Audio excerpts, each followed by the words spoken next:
Ils sont fans de Jay-Breeze, ils sont trop contents. Et oui. Et tu sais quoi, on est aussi fan de toi. Avant qu'on non. parle de nous, Ça, j'aimerais qu'on c'est prenne un peu 2 plus secondes, parce que comme tu le dis, on est là embarrassant. depuis le début de la journée et Ouais. on te voit à l'œuvre. C'est vrai que tu as parlé à la moitié de la C'est planète gentil, là, et tu es merci toujours beaucoup. là avec le smile Ouais, et ça l'énergie, alors que nous on est fatigués. On se demande C'est comment tu nous gentil. donneras la recette après. Merci Mais beaucoup voilà, en tout cas, Bah, toujours j'étais à toi. très heureuse de vous rencontrer puisque finalement on s'est vu hier au répète et voilà, j'ai découvert cette musique que vous faites, ta voix, tous les deux. Comment vous êtes rencontrés? Comment elle est née cette association? En fait, avec Martin, on se connaît depuis un petit moment, depuis le lycée. Ouais, Parce on vient de Nouvelle-Calédonie tous les deux. c'est ça?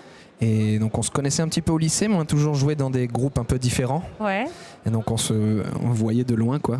Et puis moi, il y a un peu plus de 2 ans maintenant, je suis arrivé en France et je cherchais justement un groupe avec qui me produire.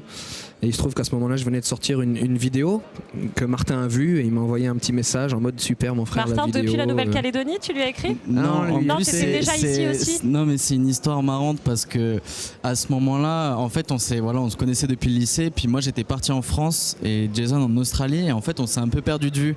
Et moi, à ce moment-là, j'étais dans une phase de ma vie où je voulais un petit peu je voulais revenir. Je faisais déjà pas mal de musique, mais j'étais parti pour faire le tour de l'Amérique du Sud, voilà, en voyage et tout. Et puis, Des voyages. et je sais pas, un jour je tombe sur une de ces vidéos et j'étais en Bolivie, tu vois, et je lui ai envoyé un message et dit putain, ça fait plaisir de voir que tu fais encore de la musique et c'est super ce que tu fais. Trop beau. Si on se croise, j'espère qu'on aura l'occasion de faire de la musique ensemble.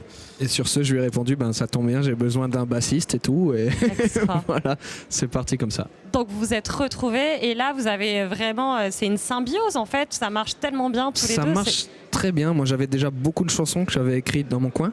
Et Martin s'est greffé dessus. Et là, ça va faire 1 an qu'on a commencé à produire aussi tous les deux, à écrire des chansons tous les deux. Et franchement, je suis content du résultat. Je pense que toi aussi. Ouais, moi je suis très content aussi. Puis ça fait plaisir de partager ça en fait avec. En plus, un ami. Voilà, d'enfance. c'est ça. C'est-à-dire de que jeunesse. quelque part, c'est un travail qu'on fait, etc. Mais dans ce monde-là, c'est vrai qu'on n'a pas toujours la chance de le faire avec des gens avec qui on est proche. Absolument. Et en plus, on vient du même endroit, donc on se serre les coudes et tout. Donc c'est hyper beau en fait comme histoire, quoi. Là, il y a eu un petit frein avec le Covid, évidemment. Ça vous a beaucoup impacté, vous, sur vos concerts, toutes les dates que vous aviez? Sur les concerts, un petit peu. On a eu quelques annulations, beaucoup de reports l'année prochaine. Mais bon, ça, c'est partout pour tout le monde. C'est un On a peu eu le lot quelques commun, plans aussi, un petit peu, qu'on appelle les plans ghetto, genre jouer en bas des cités universitaires ou des trucs Ouais. comme ça. Et Allez, c'est cool, ça le fait. Ça le fait, c'est super. Et là, après moi, j'ai réalisé en fait que mon mode de vie, on appelait ça le confinement, quoi. Parce que moi, en fait, je suis chez moi à écrire C'est de un la peu le musique principe toute des la artistes. journée. Ils sont nombreux à dire ça. On m'a dit tiens, on est confiné là. Bon. Bon, ça change Non, pas on l'a beaucoup de mes senti. journées habituelles. On l'a senti quand même parce qu'on était à La Réunion, en tournée à La Réunion pendant le confinement. On avait Extra. 10 dates de prévues, on en a fait 4. Et voilà, donc ça nous a surtout frappé quand on est rentré, parce que forcément, confinement à La Réunion, bon, ça va, il y a pire. Mais quand on est rentré, qu'on est arrivé à Charles de Gaulle, on s'est dit oula, C'est pas la même. c'est pas la même. Jason, je te demandais tout à l'heure ce qu'était cet instrument. C'est la première fois, moi je le vois, je pense je suis pas la seule. Tu peux nous le redire C'est vrai qu'on me dit ça souvent qu'on n'a jamais vu cet instrument, alors Oui, qu'en fait c'est un je te la mets instrument d'ailleurs. qui... Je sais pas si j'ai Vas-y. le droit de le. Ah vas-y, pas de problème, tu vas voir, de te c'est le super faire léger passer. en plus. Je voudrais pas l'abîmer. Donc cet instrument, ça s'appelle, rappelle-moi. Alors ça s'appelle le Weissenborn, c'est un peu difficile à prononcer parce qu'en fait c'est le nom d'un Allemand qui a inventé D'accord. ce modèle en particulier. Et donc en fait historiquement c'est les Hawaïens qui ont commencé à jouer les premiers Ok. avec la guitare sur les genoux comme ça. Donc un Allemand qui habitait à Hawaï dans les années 20 a vu ça.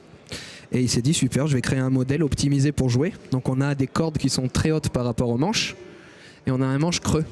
Ok. Du coup on ne peut jouer que comme ça, on ne peut pas jouer de Comme une manière guitare. traditionnelle, quoi. Et en fait on cet le joue instrument Pardon. avec une barre en métal qu'on glisse sur les cordes. Et en anglais ça s'appelle la guitare slide, donc glisser, slide, et voilà. Ça se tient. Cet instrument, t'en jouais déjà en Nouvelle-Calédonie ou c'est récent? Non, ça va faire 10 ans maintenant que j'en joue. Et c'est toujours rigolo de se rendre compte que ça fait 10 ans que tu fais un truc. Ah. Mais non, j'ai C'est que commencé le en début. autodidacte du coup. En fait, c'est Ben Harper qui a remis ça au goût du jour dans les années D'accord. 90 avec son album Welcome to the Cruel World qui est sorti le même année de ma naissance. Donc peut-être qu'il y a un lien par là. Mais moi j'ai découvert cet instrument avec un gars qui s'appelle Bob Brosman, je te le disais tout à l'heure, qui est un ethnomusicologue américain et qui a passé toute sa vie à voyager le monde et à se rendre compte qu'il y a plein de similarités, de similitudes dans les musiques de partout, quoi. Donc j'ai mon histoire un peu avec cet instrument. Ta guitare à toi, Martin, c'est... Alors moi c'est un peu plus classique parce que c'est une basse en fait. C'est une basse électrique. Voilà. Elle est quand même en bois, elle est... Mais qui a quand même une petite particularité. C'est-à-dire que cet instrument il est quand même mystique un peu pour moi. Parce que c'est mon père qui l'a fabriqué en fait. Mais non. Et du coup... Ton père est luthier ? Ouais, voilà. Et du coup, je vais peut-être le... très volontiers. J'ose moins là parce que... Alors en plus c'est un plus gros dossier quoi. C'était parti pour être une table basse à la base et c'est devenu juste une basse. Tu sais ce qu'on dit, éco-responsable, tout ça. Exactement.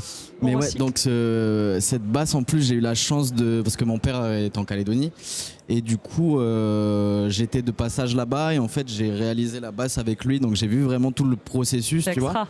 Et c'était hyper intéressant et surtout que c'est l'instrument avec lequel je joue la plupart du temps quand on tourne avec Jason, donc elle voyage beaucoup et tout, donc elle a une grande valeur pour moi et je trouve qu'elle sonne très bien, donc voilà. Mais nous aussi on trouve qu'elle sonne super bien. Tu voulais ajouter quoi, Jason ?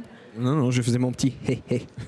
D'ailleurs mon père a fabriqué une guitare pour Jason aussi, mais pour le moment avec le Covid et compagnie c'est un petit peu compliqué de la lui faire. Le pays est bloqué en fait, ouais. Personne ne peut en sortir jusqu'à mars, je crois, 2021. Donc ça de la Nouvelle-Calédonie. Je crois qu'on peut en sortir, mais on pour y retourner. C'est pour y retourner, c'est pour rentrer en fait en Calédonie. Après, c'est le prix. 0 cas de Covid en Calédonie, personne n'a le masque et tout. C'est un peu le prix à payer. Ils ont fermé les frontières, mais au moins ils sont tranquilles, quoi. D'accord. Donc vous pouvez plus revoir vos proches là pendant un moment. Vous y retournerez. Au printemps prochain, c'est ce qu'on se dit. Ouais, voilà, exactement. J'espère. Ça va. Merci beaucoup, en tout cas, encore une fois, d'avoir accompagné cette journée, d'avoir accompagné tous ces témoignages et tout. C'était vraiment canon de vous avoir avec nous. Et maintenant, je crois qu'on a très, très envie de vous attendre encore une fois. Merci à toi. En tout cas, c'était très intéressant de partager ça et de voir plein de super projets, de rencontrer plein de gens. C'est trop gentil. Merci beaucoup. Merci à vous.